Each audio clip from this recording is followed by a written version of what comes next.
अंतिम संस्कार के बाद आत्मा के साथ क्या होता है?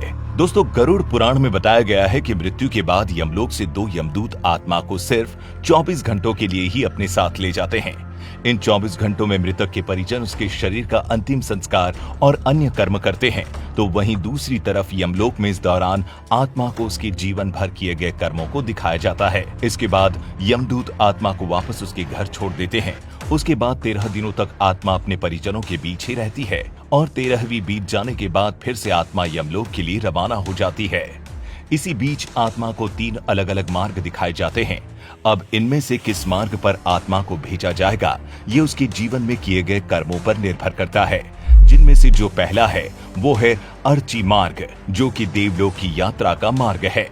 दूसरा है धूम मार्ग, जिसे पितृलोक का मार्ग बताया गया है, और तीसरा एवं आखिरी मार्ग है उत्पत्ति विनाश मार्ग, यानी नर्क की यात्रा का मार्ग, जिनमें से किसी एक में अपने पाप और पुण्य को निश्चित समय तक भोगने के बाद आत्मा को फिर से नया शरीर मिलता है।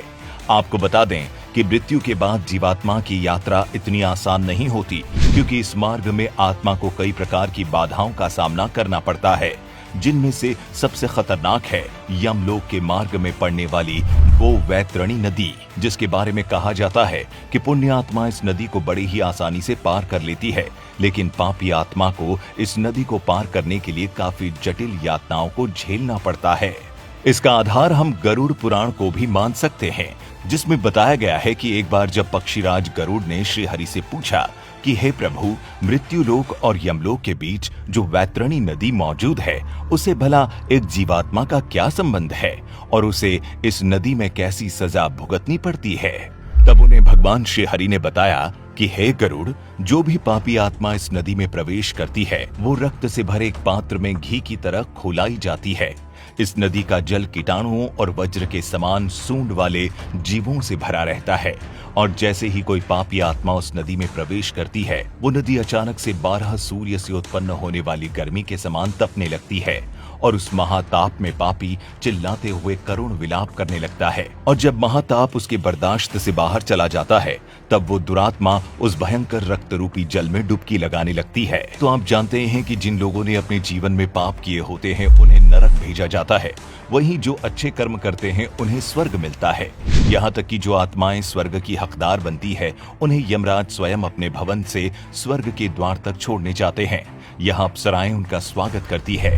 वहीं जो लोग सिर्फ अपने बारे में सोचते हैं और जिन्होंने अपने पूरे जीवन काल में किसी दूसरे का हित नहीं किया होता, उन्हें नर्क में स्थान मिलता है।